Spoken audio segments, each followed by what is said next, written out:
Antena 1 Notícias. Bom dia!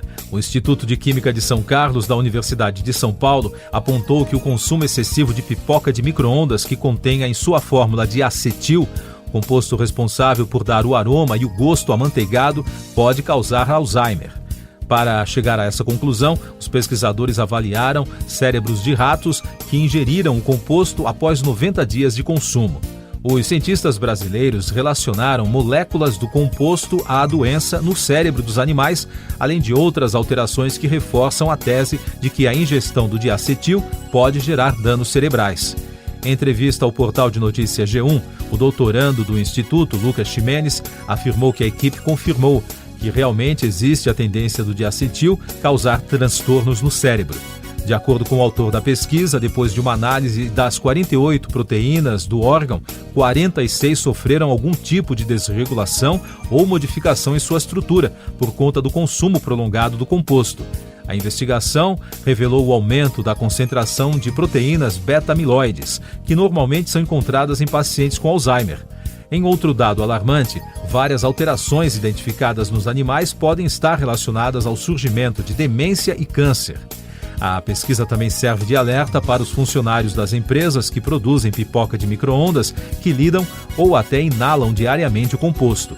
O trabalho detalha que o produto orgânico com sabor idêntico de manteiga afetou tanto o cérebro de ratos machos quanto os de fêmeas, especialmente regiões do hipotálamo, um dos centros do sistema nervoso responsável por manter o organismo funcionando em equilíbrio. A substância pode ser encontrada também na composição de café, cerveja, chocolates, leites e iogurtes. No entanto, nas pipocas de micro-ondas o produto aparece em concentrações maiores. Empresas como a Yoki e a Hikari esclareceram que o diacetil não é utilizado na formulação dos produtos das marcas. E daqui a pouco você vai ouvir no podcast Antena 1 Notícias. Projeções indicam Macron e Le Pen no segundo turno. Mexicanos decidem se presidente continua no mandato até 2024. CPI da educação fica sem apoio.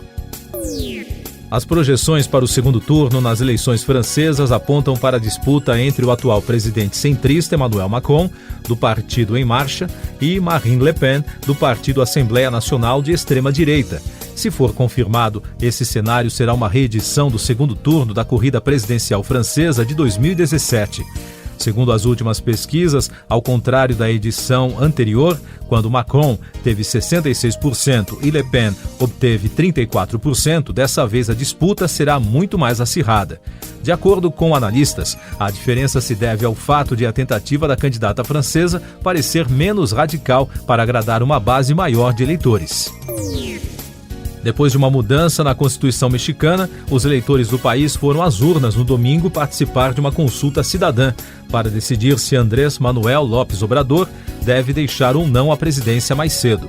A votação foi convocada pelo próprio presidente, que tenta ampliar o apoio para o resto do mandato até 2024. Este é o primeiro referendo revogatório da história do México. A tentativa da oposição de abrir uma comissão parlamentar de inquérito da educação no Senado Federal fracassou. A investigação, que iria apurar as denúncias envolvendo a participação de pastores sem cargos no Ministério da Educação em negociação para a liberação de verbas por meio de propina, naufragou após a desistência dos senadores Oriovisto Guimarães e Stevendon Valentim, ambos do Podemos. Pesou na decisão dos parlamentares a questão eleitoral, sob o argumento de que a investigação poderia se tornar um palanque político para a captação de votos por parte da oposição.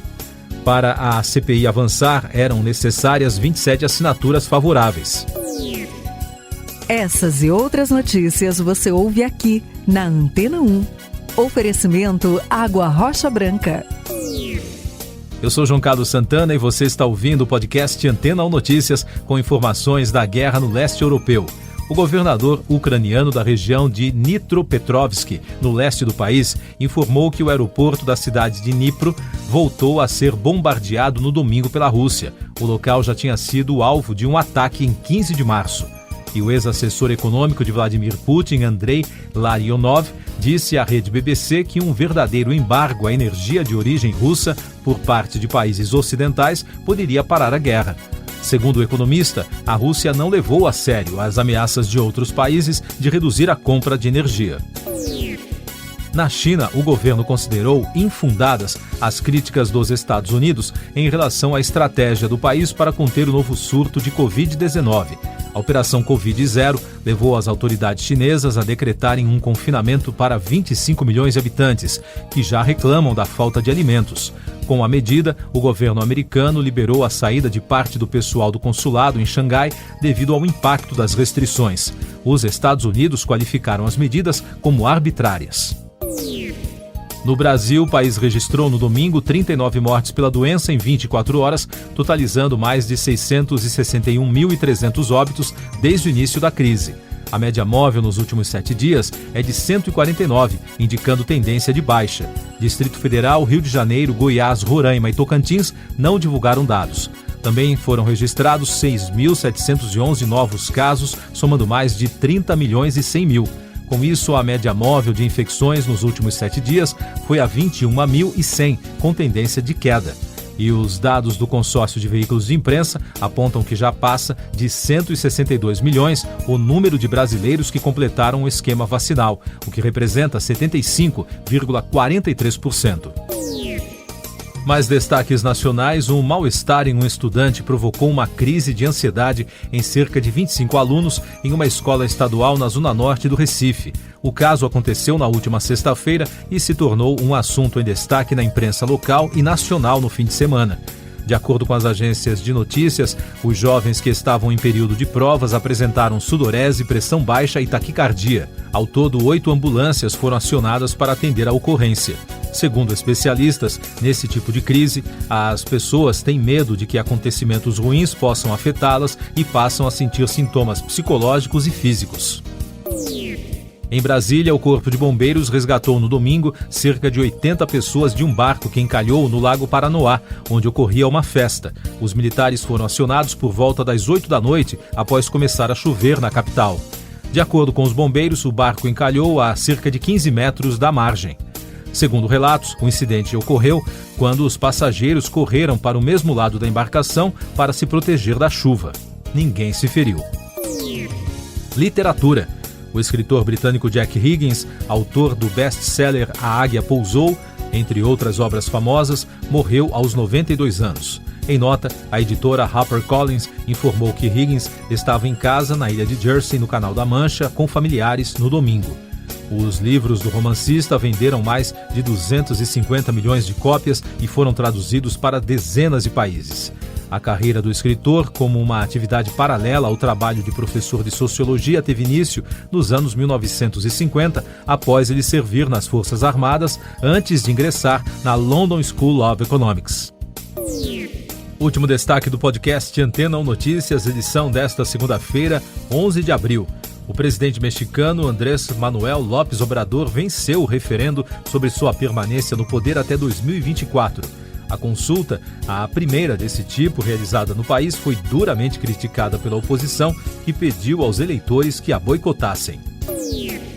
Siga nossos podcasts em antena1.com.br. Este foi o resumo das notícias que foram ao ar hoje na Antena 1.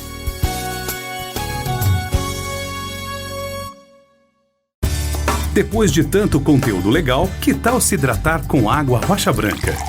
O consumo regular de água durante o dia traz benefícios para a saúde, como, por exemplo, manter a pele bonita e hidratada. Rocha Branca, da fonte direto para a sua casa.